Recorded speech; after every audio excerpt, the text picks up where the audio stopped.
Thank you, Sunil. That was a great introduction to help kick off the day's event. Project management, program management, product management, the art, science, and craft of getting things done. These skills are indispensable today. If we want to get to the outcomes that we need to, then we need to make sure that we are ensuring outcomes in a systematic and disciplined way.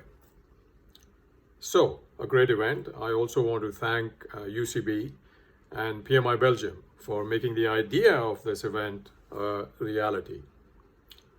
I'm actually quite proud and honored to be with you here today, mostly because you are doing extremely valuable and useful work. You're all working to keep the planet healthy. You're not only helping people who are living with severe diseases like cancer, but you're trying to find out solutions to problems that are headed our way. Immunization for other things like COVID that probably will need to be reckoned with in the future as well. It's a privilege to be here with you, and thank you for doing the work that you do. I'm also very proud to be at PMI, where I look after Europe and the Sub-Saharan Africa regions. It's an area where we can make a lot happen, both at the institutional level, in terms of progressing and promoting the profession of project management, but also at the individual level, where we can play a large role in reskilling and upskilling individuals to promote self-reliance, another requirement of the world that will face us soon. Now, one thing that we do at PMI to sense and respond to the changes that are unfolding for us is that we discuss things regularly with our group executive council. The executive council is a group of organizations, government bodies, with whom we hold regular dialogues to discuss the events in the world and to think about what might be done about them. Recently, there was a session with the pharma and healthcare industries. Merck were there, AssureCare were there as well. And one senior executive had a very visceral reaction when this issue came up that one hears about these days, that the COVID vaccine, which has been made available in record time, a very, very impressive feat.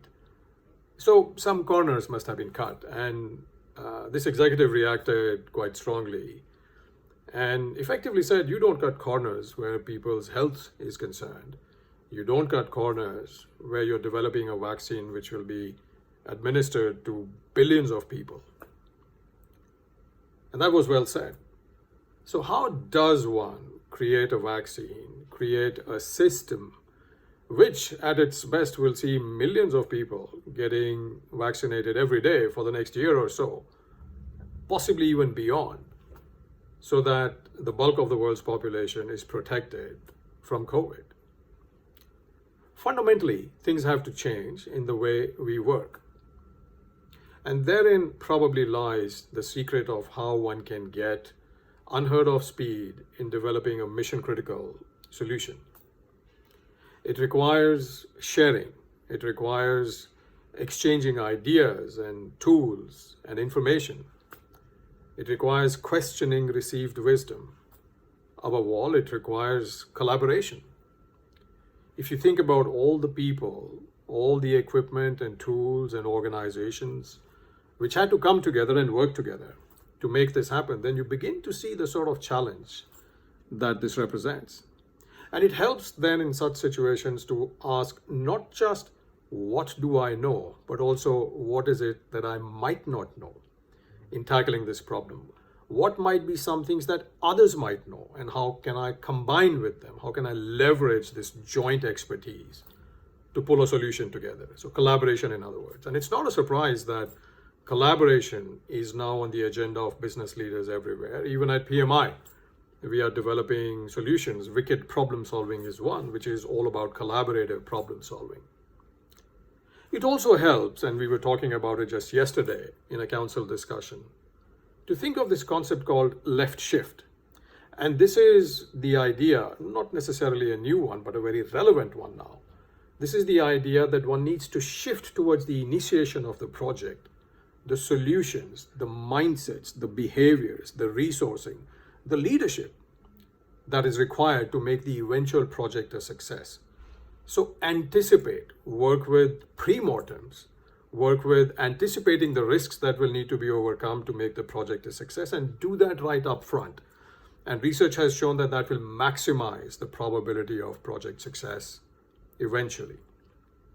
So these are some of the things to think about, and you will be hearing a lot about these and other ideas, other initiatives, other ways of working from the participants in today's session.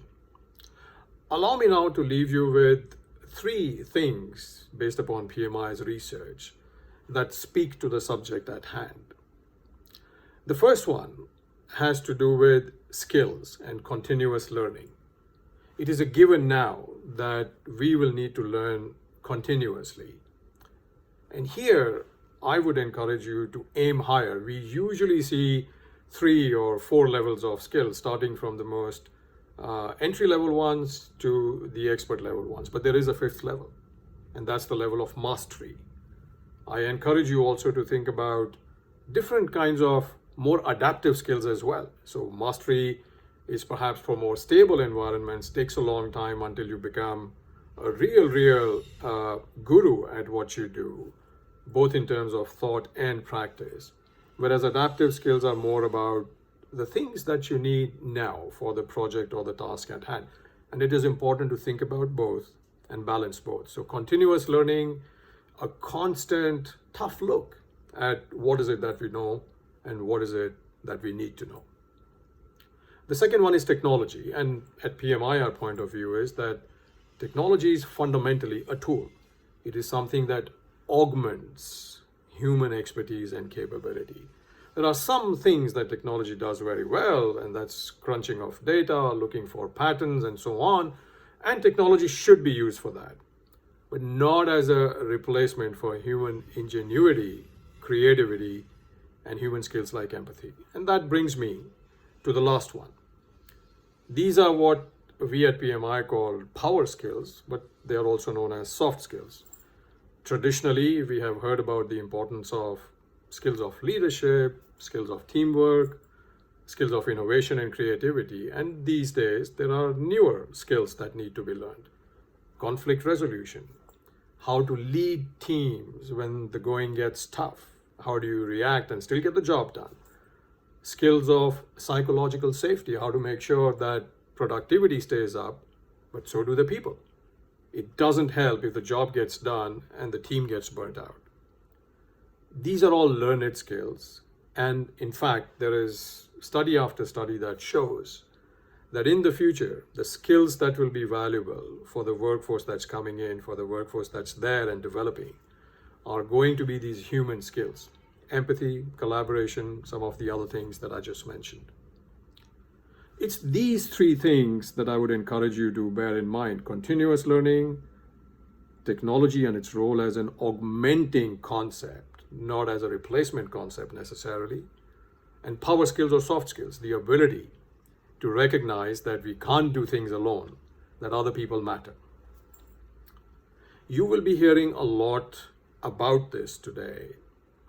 And what I would like you to do today is to, as a takeaway, to take one thing to act upon in a deliberate, outcome-focused way, and one thing to reflect upon, perhaps a synthesis of what you are seeing happen, or some sort of a summarization of everything that you're going to be hearing today, and to write these things down in the spirit of learning.